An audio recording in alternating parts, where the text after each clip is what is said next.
ሰላም ጤና ይስጥልኝ። ይህ የካሜራማኑ የውሎ ገጠመኝ ክፍል 1 ነው። ዛሬ አንድ ልብ የሚነካ ታሪክ ይዤላችሁ መጥቻለሁ። አብረን እንቆይ። ዕለቱ ነሐሴ 3 2018 ዓመተ ምህረት ነበር። ከወትሮው በተለየ ወረሃ ክረምት ቢሆንም ቅሉ ዕለቱ ግን ወረሃ ጸደይ መስሎ ፍክት ያለ ነበር። ሰዎቹ በመላ ሀገሪቱ ሊባል በሚችል መልኩ በተለይም በአዲስ አበባ ላምበረት ወደ ተባለው ሰፈር በጧት ይጎርፋሉ። ካሜራማን አይደለሁ ስራ ካለ ብዬ ወደ ላምበረት አቀናው። በፌዴራል ቴክኒክና ሙያ ኢንስቲትዩት ግቢ ውስጥ የምረቃ ፕሮግራም ሽር ጉድ ሲባል አየሁ። መታወቂያ አሳይቼ የገባውና ድንቅ የሚባል ስራ ስሰራ ቆየው። በመሃል ብዙ ተወዳጅ አርቲስቶች የተፈጥሮ አበባ ይዘው ስመለከት ተጠግቼ ፎቶ ማንሳት ጀመርሁኝ። በመካከል አንድ የምወደው አርቲስት ምትኩ በቀለ ይባላል። ከቻልህ እኛ ጋር ዋል፣ እርግጠኛ ነኝ ታተርፍበታለህ አለኝ። ደስ ብሎኝ የምረቃ ሁነቱን ታደምሁና ከምረቃ አዳራሽ ስንወጣ 2 ያክል ሰዎች ፍኩ አበባ ታቅፈው ለአንድ ተመራቂ ወንድማቸው ሲያበረክቱ ተመልክቼ ስራዬ ነውና ተጠግቼ ፎቶ አነሳዋቸው። ብዙም ሳንቆይ ተመራቂውን ወደሚጠብቁ መኪኖች ጎራ ብለን ከላምበረት ወደ አራብሳ ተጓዝን። እኔ የተሳፈርኩበት መኪና ባለቤትና አሽከርካሪ ጌታ ሰው ገበይ ይባላል። ዛሬ ለኔ የተለየ ቀን ነው። በእውነት እግዚአብሔር ይመስገን። ይህንን ወንድሜ በደስታው ዕለት ተገኝቼ እንኳን ደስ ያለህ ማለት በመቻሌ ውስጤ ሐሴት ይሰማኛል። እጅግ በጣም ልገልጸው የማልችል ደስታ ተሰምቶኛል አለኝ። ታናሽህ ነው ወይስ ታላቅ ወንድምህ አልኩት። እሱን እንኳን ተወው፣ ከእርሱ ጋር የተዋወቅሁት በስጋ ዝምድና ሳይሆን በነፍስ ጥሪ ነው አለኝ። ግርም ብሎኝ ለብቻዬ ተብሰለሰልሁና መታደል ነው፣ ደስ ይላል በጣም ብዬ ዞር ስል ደራርቱ አደባባይን አልፈን ቃጽላ ማርያም ደርሰን ወደ ግራ ታጠፍን። ከመኪና ወርደን ወደ ግቢ ስንገባ የግቢው ባለቤቶች በሀበሻ ልብሳቸው ተጎናጽፈው እጅግ ልብ የሚሰቅል አቀባበል ተደረገ። ተመራቂው በትህትና እያመሰገነ ገባንና ሶፋችን ላይ ተቀመጥን። ሁሉም ሰው እጁን እየታጠበ የምሳ ግብዣ ቡፌ የተሰኘ ምግቡን እየዘገነ የሚጠጣውን እንደ ምርጫው እየያዘ ተቀመጠ። ተበላ፣ ተጠጣ። እኔም በየመሃሉ ስራዬ ነውና የማይረሱ ፎቶዎችን ማንሳቴን ቀጠሉ። ምሳ ተበልቶ እንዳለቀ አዎ ከመገናኛ ቀጥታ ወደ አራብሳ፣ ከዛ በኋላ አራብሳ ሳትደርሱ ቃጽላ ማርያም ላይ ስትደርሱ ወደ ግራ ትታጠፋላችሁ እያለ አርቲስት ምትኩ በቀለ ስልክ ሲያወጋ ሰማሁና ዝም አልኩኝ።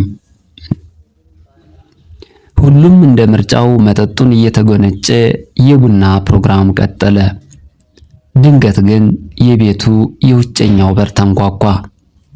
አርቲስት ምትኩ በቀለና የቤቱ ባለቤት ወይዘሮ ሳራ ካሳሁን በሩን ከፍተው ለተመራቂው በስሙ የተዘጋጀውን ኬክ ይዘው የመጡትን ወይዘሮ ውቢት ታፈሰን ተቀብለው ወደ ቤት በእልልታ ገቡ። ታዳሚው በአክብሮት ተቀበላቸው። እንግዲህ መወለድ ከአዳምና ከሔዋን መዛመድ ደግሞ ከፈጣሪ ጋር ነውና ደስታህን ለመካፈል በዚህ ዕለት ከጎንህ በመሆናችን እግዚአብሔር ይመስገን። እጅግ የምንወድህ የምናከብርህ ወንድማችን እንኳን ደስ ያለህ አለችና ወይዘሮ ውቢት ታፈሰ ኬኩ እንዲቆረስ አቀረበች። ልቤን የነካው ለእናንተ ማካፈል የፈለጉት ቁም ነገር ከዚህ ላይ ይጀምራል። ተመራቂው ተነስቶ በቤቱ ባለቤት ወይዘሮ ሳራ ካሳሁንና በወይዘሮ ውቢት ታፈሰ መካከል ቆመ። እግዚአብሔር በነገሮች ሁሉ ትክክል ነው፣ ክብሩ ይስፋ ሲል ጀመረ። መቼም የሕይወት ዑደት ነውና ባለፉ ወገኖቻችን የማይሽር ቁስል መብሰልሰል፣ ማንባትና ማልቀስ በቂ አልሆን ብሎት በእናቱና በታናሽ ወንድሙ ተደራራቢ ህልፈተ ሞት የተነሳ የ11ኛ ክፍል ትምህርቱን አቋርጦ 10 ሲደመር 3 ግብርና የተማረ ለ4 ዓመት ያክል ከአእምሮ ህመም ጋር በድብርት መንፈስ ሲታወክ የቆየ ይህንን ሁነት የሚያውቅ ሕያው ጓደኛው የባለቤቱን ታናሽ እህት ሚስት ትሁንህ ብሎ እርሱ ሳያውቅ ያጋባው፣ በእርግጥም ባለቤቱ ከፈጣሪ የተላከች መልእክተኛ ሆና ስነ ልቦናውን ከመድኃኒት በላይ ትሪት እያደረገች በጊዜ ሂደት በድንግል ማርያም ልጅ እርዳታ ከህመሙ ያገገመ ሰው ነበር። ይህ ብቻ አይደለም። በባለቤቱ መልካም ፍቃድ ልጅ መውለድ እንዳለባቸው ተወስኖ ምናሴ የተሰኘች የመጀመሪያ ልጅ አለችው። አሁን ምናሴ ሰሎሜ የተባለች እህት አግኝታለች። ይህ ሰው ነው እንግዲህ በመካከላችሁ ቁሞ የሚመረቀው። ይህንን መጻጉ የሆነ ሰው ነው እንግዲህ እናንተ ልበቀና ቤተሰቦች የምታስመርቁት አለና እንባ ባይኖቹ ትልል ትልል አለበት። ታዳሚ አርቲስቶች፣ አስመራቂ ሰዎች ሁሉ ልባቸው ተነካ። በዕለቱ የተገኙት ያጎቶቹ ልጆች፣ የቤቱ ባለቤቶች፣ አስመራቂው ሁሉ በእውነቱ ብስክስክ አለ። ወዲህ ደግሞ በፈጣሪ የምህረት ዳርቻ ተደሰቱ። እጅግ ልብ በሚነካ ንግግርና የአስመራቂዎች የፍቅር ጥግ ታጅቦ ኬኩ ተቆርሶ መታደል ሲጀምር አስመራቂዎች ሁሉ በየተራ እየተነሱ ስጦታ ያዥጎደጉዱለት ጀመር። እርሱም እየሰገደ እያመሰገነ ተቀበለ። በመሃል የተመራቂውንና የቤቱን ባለቤቶች የአስመራቂ አርቲስትና በዕለቱ የተገኙ ቤተሰቦችን ግንኙነት ማወቅ ፈለጉና በጠዋት ላምበረት የምረቃ ቦታ መኪናቸውንና የተፈጥሮ አበባቸውን ይዘው ለተገኙት ጌታሰው ገበይና አርቲስት ምትኩ በቀለ ጥያቄ አቀረብኩላቸው። ዛሬ በጣም ደስ ብሎናል፣ እግዚአብሔር ይመስገን። ደስታውን መካፈል በመቻላችን እጅግ ደስተኞች ነን አሉኝ፣ የልባቸው ደስታ ፊታቸው ላይ እየተነበበ። እኔም እጅግ በጣም ደስ ብሎኛል። እንዲሁ የሥጋ ዝምድና ሳይኖራችሁ በዚህ ልክ በደስታ እያስለቀሳችሁ ያስመረቃችሁበት ምስጢሩን ባውቀው አልኩኝ እየተቅለሰለስኩ። ምስጢሩ ያው ፍቅር ነው እንግዲህ ፍቅርና ሰው መሆን ብቻ ነው፣ ሌላ ምንም የተለየ ነገር የለም አለኝ ጌታሰው ገበይ። ታዲያ አረ ለመሆኑ እንዴትና የት ተዋወቃችሁ አልሁኝ፣ ትውውቃቸውን ለማወቅ ልቤ እየተሰቀለ። እንግዲህ የተዋወቅነው ኢትዮጵያ ውስጥ አዲስ አበባ ጉያ ሽሮ ሜዳ የሚባል ቦታ አንድ የበጎነት ጥግ የሰውነት ልህቀት ማሳያ የሆነ ተቋም ስንጎበኝ ነው። በዚህ አጋጣሚ ከ760 በላይ የአእምሮ ህሙማን ወገኖቻችንን በአንድ ማዕከል የሚደግፈውን እንቁ የሰብዕና ልህቀት ማሳያ ተቋም ጌርጌሴኖን የአእምሮ ህሙማን መርጃና ማገገሚያ ማዕከል አንተም ቤተሰቦችም ጓደኞችም እንድትጎበኙና 6860 ላይ ኦኬ በማለት ቤተሰብ እንድትሆኑ እንጋብዛለን አለኝ አርቲስት ምትኩ በቀለ ደስ በሚል ለዛ ያለው ንግግር።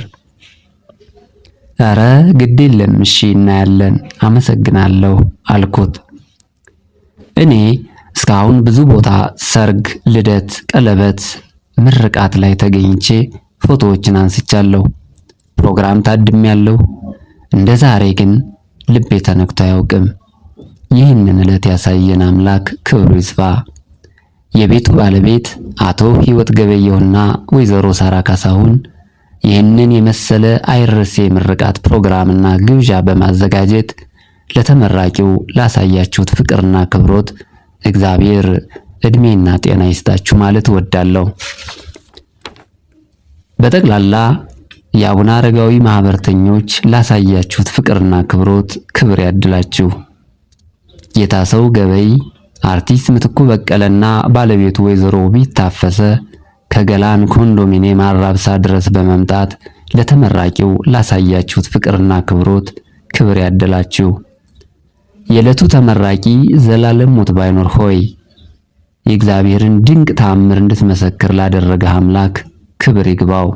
ዘመንህ ሁሉ ይባረክ። የዛሬ የካሜራማን የውሎ ገጠመኝ ይህን ይመስል ነበር። ቸር ነገር ይቆየን።